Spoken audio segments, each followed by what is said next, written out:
And I was like, yes, it was 2 fucking people. Yes.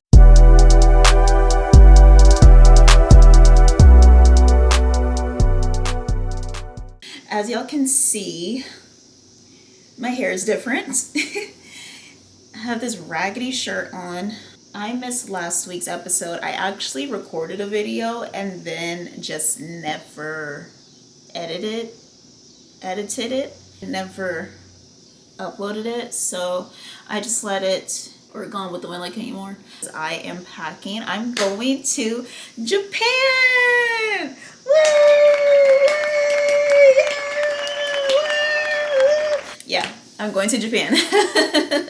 I cannot believe it. I'm so excited. I leave it's 4:37. I'm supposed to be leaving for my flight at 8 p.m. The plane doesn't leave until 1 a.m., but this is my first time out of the country, so I want to get to the airport earlier rather than later. I can't believe it, you guys. This is actually fucking nuts. This is nuts. Of course, I'm going to be vlogging it. I've been vlogging like a packing vlog and everything this entire time, so... and it's going to be just me. It is a solo trip, can you believe? But...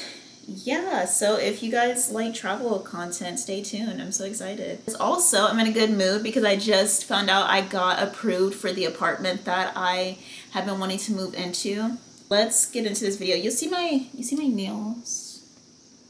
We are talking about Only Murders in the Building, Season 4, Episode 5. So, I told myself that I would give myself until Episode 5 to guess the killer, and I had to lock in by Episode 8. This episode is narrated by Marshall Pope, who is the writer of the Only Murders movie that they are producing in this season. So, you see him basically talking about how you have to fake it till you make it in Hollywood, and that looks can only get you so far. You see that he's actually faking a mustache and a beard, and he says, even if you fake it till you make it, that only gets you so far. You still have to have the talent. Like, you can't just let the talent go to the wayside because, oh, I look like a grown-ass man. Like, basically, you see, like, the whole scene of him finally getting his breakthrough and writing the Only Murders movie, sending it to Bev Melon, and getting the call that she wanted to talk to him to basically approve the movie. Also, side note, this episode was, I think, the funniest episode this whole season. Oh my god, when I tell y'all I was cracking up, this shit was so funny. After you see Bev Melon telling him that she wants to talk, you see her in the room with the trio and she's pointing a gun at them.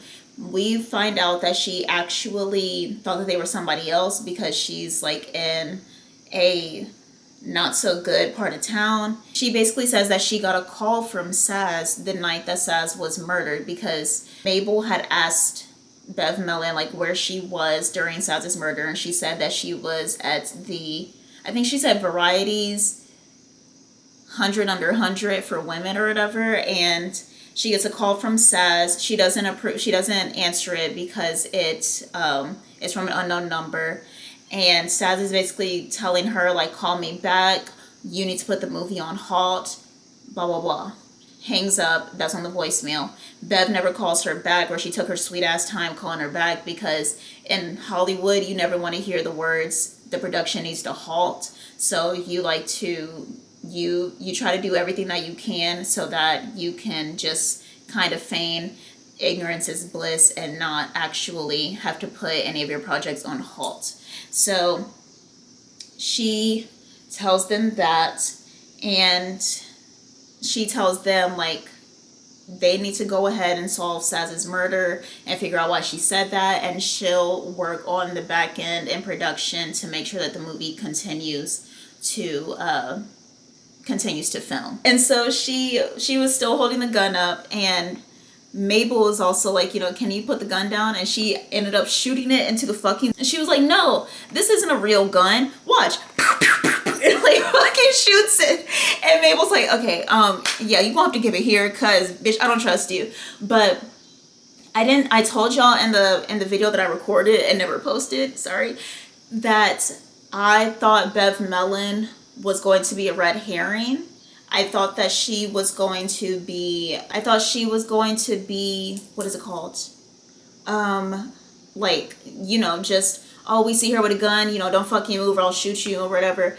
I knew that that was just going to be something to redirect us and put us on a cliffhanger for that episode. However, I did also say that I think it's going to be a red herring as of right now, but I do think ultimately she is one of the killers. My point being, I feel like because we're focusing so much on stunt doubles this season, I feel like she had a stunt double of her own show up to the party that she claimed she was at.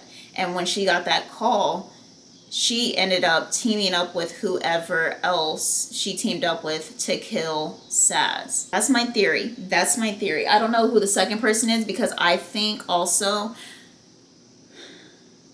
the sisters are a red herring, but we'll get there. We'll get there. Okay, so the next scene, you see Detective Williams in Charles' living room with his 4,000 murder boards, and she is irritated. Okay, she is so irritated with him, and she's like, why do you have 4,000 fucking murder boards in my face? Like, come on now, get it together. And you could tell that he's like unorganized. He's basically just like throwing shit to the wall and seeing whatever sticks. I also feel like Bev Melon was the cause of this problem in the movie. That's why whenever she got the call from Saz, she made sure to take Saz the fuck out. So then we find out that the hunky, hot, big, fat, juicy, muscly arm around Loretta was of this man named, what is his name? Jack Jonk. And so if you refer back to the last episode, Oliver was catfishing Loretta, pretending to be like this woman from the Midwest, trying to get closer to her to figure out like who is that guy's arm around your over your shoulder, da da da. And then he found out that Jack Jonk is somebody who got signed for Loretta's show that she's in as her co-star, as her love interest. And that's when Detective Williams says that she starts like basically just going in like, that man got some big ass arms. He's like, yes. Well, anyway, so Loretta, she's like, that man got some big ass legs. Thank you. Thank you. Thank you so much. Right. So anyway, he probably got a big ass. Thank you. I said thank you. That's how it was giving. And so you just see like Oliver has his little like freak out scene. Mabel finally realizes that she can call herself a podcast producer because that's what she is. She's produced Only Murders 3 times, about to be a 4th season. And so that's when she realizes like, oh wow, I am something. I do something. I do have a job. I do have a title. I do have significance. And I love that Charles and Oliver were like building her up. I love like how they always build her up because she deserves it. She's, 20-something going through her quarter life crisis. We've all been there. And so, yeah, she finally like takes pride in being a podcast producer. So then this is also something I said in the last video. I think the production studio that they have, or the production office that they have for the movie, I feel like that's the same apartment that Amy Schumer, that really annoying woman, and then his name is Sting. Yeah, Sting. That's where they used to live. Like if y'all been watching since the very beginning, you remember Amy Schumer used to live in the building for a few months before she got ran off. I think she got ran off. And then Sting also lived in the Arconia. And I'm pretty sure this apartment that they're filming the movie in, or that they're doing like the production office in, is the same apartment that Sting and Amy Schumer used to live in, which is just like a little Easter egg. It has no significance to like the series overall, but like it's just like, oh wow, I remember this. Like I love that they're recycling the sets. But anyway, so the brothers' sisters ask the crew tell the crew rather that they're going to be a part of the photo shoot for the movie poster. So Bev Melon comes up to Oliver and she says like, hey, I saw that Jack Jonk is about to be your girlfriend's love interest in her new TV show, like, get ready, he's probably gonna fuck your girl. is Mrs. Still Your Girl, no Trey Songz, because Trey Songz. But anyway, you know, she's like basically just sowing a lot of doubt and insecurity in Oliver, and he's trying to build himself up, and she's just like, you know, you have some qualities that he doesn't have. You're eccentric. You know, she's just like, no. And he's like, you know, well, I am muscular. That she's like, no.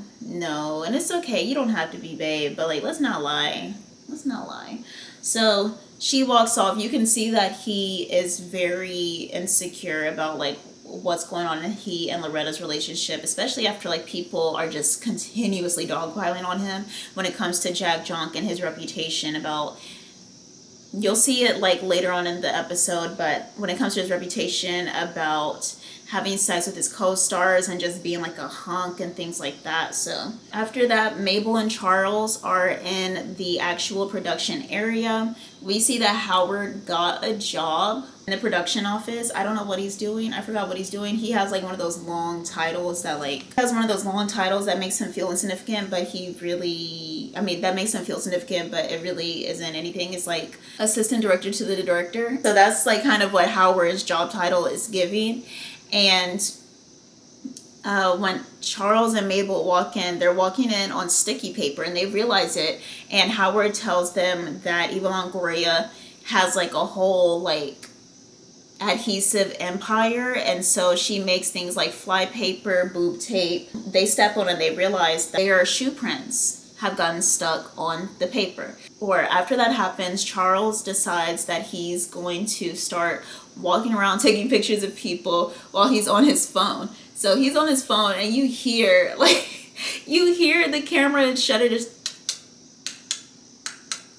and he's pretending to be talking on the phone, and then Mabel goes, well, make sure that the camera is pointed the right way. And of course, the fucking front-facing camera was on, so it's just literally pictures of his fucking ear. So he has to like turn it, and he's like still taking pictures or whatever. After that, they want to go speak to the writer, because they see that like them looking at the writer, aka Marshall Pope, who is the narrator of this episode. They see that he gets a little nervous when they look at him, so he tries to like scurry away, and they catch him at the elevator and basically let him know that he's a suspect. And when he realizes he's a suspect, he gets a lot more calm, and he's like, it's just the thing that like everybody has been asking me to like change the script and everything, and I'm getting stressed out, but like, you know, if I'm a suspect, like, phenomenal, I get to actually see y'all like in the actual act and everything. So, you know, I am so down. I will answer whatever y'all want me to answer. Please, I want to see how y'all do this. So as they're talking about that, they're like, okay, Charles says like, well, I don't want to question you in front of everybody. Let's go back to my apartment. So they all are about to get into the apartment when Mabel gets stopped by Bev Melon, who has come back up and came back out of the elevator. Charles, Oliver, and Marshall, they go into the elevator. They tell her that they'll see her later, and she starts talking to Bev Melon, and she basically Bev Melon is like trying to pick her brain or whatever, you know, saying like, oh, you finally got your check, like you're gonna go, you know, on a big ass shopping spree. She said, no, I'm gonna sink it into my business. I'm a podcast producer. And Bev is like, okay, well, like, you know, what are some of the podcasts you've been doing? And Mabel realizes that she hasn't really been thinking that far ahead. And so she just kind of like finds a way to escape the conversation and go back to Charles' apartment to talk to Marshall. So then they get inside the apartment, and Mabel asks Marshall like where he was during the time of the murder. And before he can even answer, Charles comes in. He says, you know, this is a great script. I love how you described me. He basically described Charles as having a thumping, thinking mind or whatever. And Oliver hates his because it's basically just like talking about how he's very whimsical, very bouncy. He bounces when he walks. He's very just like flighty in that way. And he's like, I don't walk like that. I walk very manly, very stable, you know. So Mabel is like, aren't you supposed to be printing out some pictures? Why is you in here? Go print out the pictures. He's like, okay, well, I don't walk like that. He starts like walking, you know, completely different. But after that, Mabel and Charles start talking to Marshall, asking him where he was and everything. He was doing a comedy night. He was doing stand-up amateur night. He was like, yeah, I was there for, he basically admitted that he was there for an hour because he said he did like a whole hour of it because they were like, oh yeah, we'll see. And he was like, yeah, no, this is my first time doing the hour. They were like, hour? Ooh, baby, put that away. Put that away. We believe you. We don't need to see it. We don't need to hear it. We don't need nothing. After that, Mabel asks Marshall if his facial hair is real, and he says no. And he basically admits to having imposter syndrome as a writer, and Charles, you know, coming from the actor's perspective, he doesn't understand how a writer could have imposter syndrome. And Mabel says like she understands that, to which Marshall said like, I don't see how, like you are my inspiration, like you just, no matter what stage of life you're in, you are always unapologetically in it. And that's what I strive to be. I can't ever fully just be immersed in who I am as a person.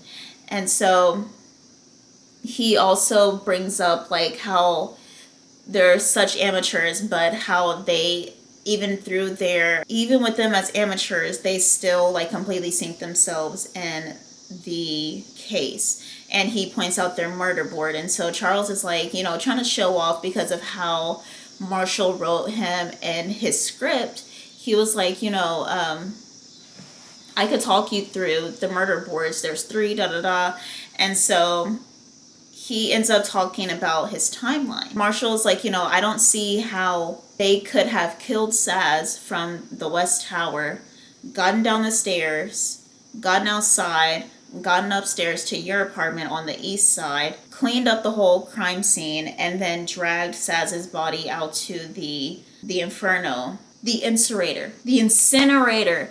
Y'all, that just whooped my fucking ass. I could not. Anyway, and then drag her body to the incinerator in 12 minutes. That doesn't make sense. Charles goes through this whole elaborate, like, dramatized, theatric, spy way of how Saz could be killed. Very obviously unrealistic and improbable. That's when, after he gets done, Oliver pops back in. He's like, yeah, I can show you. I could do it. And Mabel is like, well, I could do it. You know, it doesn't make any sense. But Oliver is trying to prove that he is just as athletic as Jack Jonk. He wants to go and do the whole thing and prove that it can happen in 12 minutes. Long story short, it could not be done in 12 minutes, at least not by him. He couldn't even get off of the fucking, what is it called? The radiator by himself because he's got bad knees. So, babe, it's all right. It's all right. So when he finally gets back to Charles's apartment, hasn't even cleaned up the crime scene or anything, just trying to make his way from the East Tower to the West Tower. It took him 38 minutes, baby. They said, oh no. So they really could not figure out how that was able to be done in 12 minutes. And I instantly thought 2 people. It had to, like, there's no other way. It had to be 2 people. Whether those 2 people were working in tandem, like were working together, or it was 1 and 1. Because it could also be a thing. That could be a thing. Instead of the 2 murderers working together, it could be something like the killer, the shooter, thought that was actually Charles. So they shot through the window and killed Saz, who was dressed up as Charles. But the person who disposed of Saz's body told Saz that Charles was going to die that night. And so they convinced Saz to go up there to get rid of Saz, because Saz was going to blow the whole thing wide open. And they were there to clean up the crime scene and clean up her body and everything after she was killed by somebody who thought that she was Charles. Stay with me. Stay with me. Because they've already had 2 murderers who were working together, kind of. Well, they had the same goal, but not the same plan. So I feel like that could be a thing. Ooh, if it's not, only murders y'all need to get me to write for y'all next season. I can make it happen. Anyway, so then Lester comes and brings up the clothes to Charles's apartment. for the photo shoot that the twins wanted, or that the sisters wanted the crew to be a part of. And Mabel said that they have to go because the shoe print that was left on the sticky mat whenever Charles was taking pictures was a match for the shoe print that they saw in the window at Dudenoff's apartment from where Saz was shot through. So they go to the set. Eva Longoria and Howard, they make like a whole scene basically where Eva Longoria acts as a diva, and she tells Howard that he needs to put her sticky mat out on the floor because the dust was like irritating her sinuses or whatever. So he has somebody put the sticky mats out. She, of course, was working with Mabel. Her and Howard were, of course, working with the crew to get the sticky mats put out. And Mabel just started observing the sticky mats and, like, you know, what shoe prints were left on the mats. So while that's happening, Oliver is taking pictures. Oliver is taking pictures with Zach Fragilistic, and they've said, you know, back to back, let's do a back to back picture, and you know, basically do it like suspicious type of thing. And then they said pole to pole. So hold a hole and pole to pole.